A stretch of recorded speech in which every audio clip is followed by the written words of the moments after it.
Baik, selamat siang teman-teman. Pada pertemuan kali ini, Pak Fredrik akan menjelaskan mengenai penerapan Pancasila dari masa ke masa. Dan secara khusus, Pak Fredrik akan menjelaskan penerapan Pancasila pada masa 1945 hingga 1950.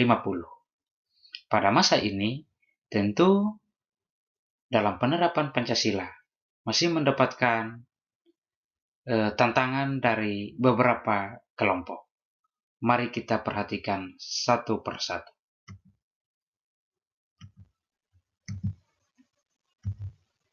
Yang pertama dari PKI.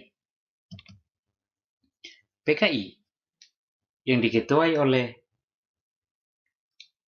Musso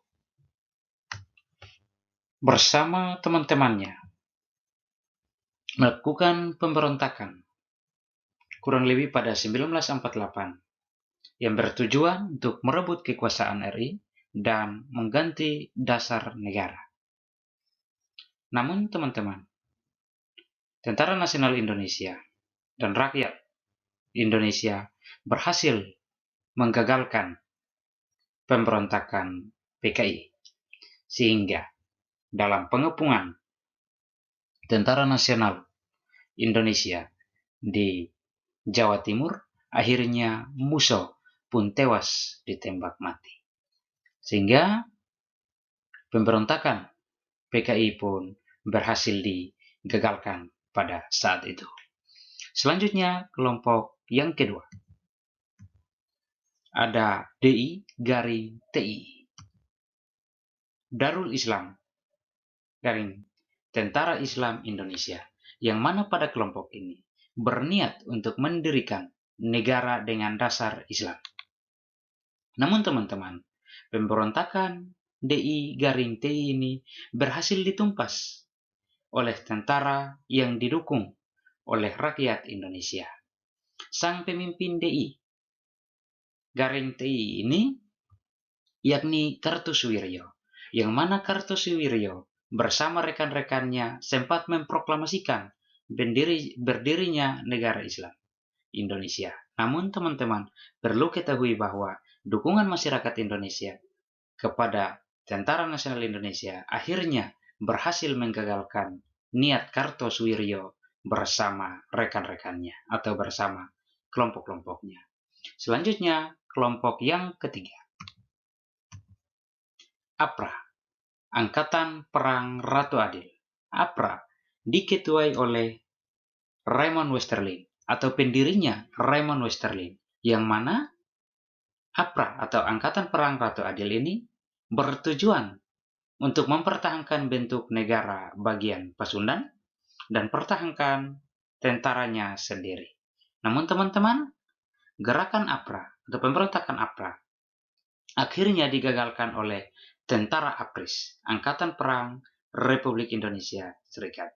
Atas dukungan rakyat Indonesia melalui operasi tentara APRIS, akhirnya gerakan APRA pun digagalkan dan Raymond Westerling pada saat itu pun melarikan diri ke luar negeri. Oke, teman-teman. Selanjutnya, kelompok yang keempat. Ada gerakan dari Andi Aziz. Andi Aziz bersama rekan-rekannya bergerak atau memberontak di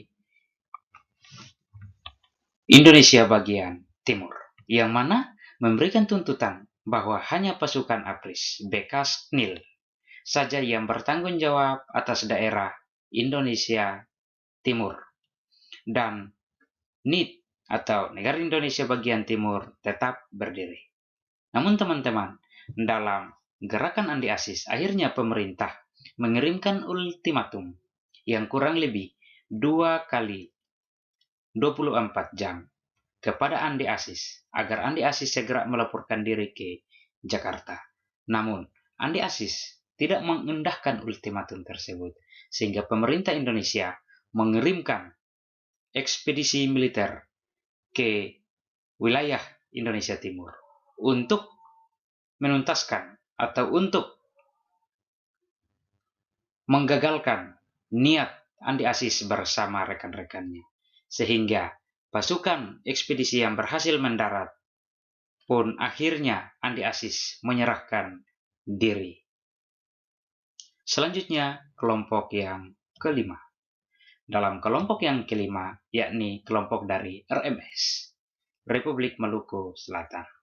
Oke, teman-teman, khususnya kelompok yang kelima, yang mana pemberontakan ini kurang lebih ada salah satu tindakan separatis yang menolak integrasi dan ingin bentuk negara sendiri. Nah, teman-teman, awalnya pemerintah Indonesia menanggapi secara lunak pemberontakan ini. Dan pemerintah Indonesia merundingkan permasalahan ini. Namun, pihak dari MRS menolak hasil perundingan tersebut. Akhirnya, pemerintah Indonesia mengirimkan pasukan ekspedisi ke Maluku.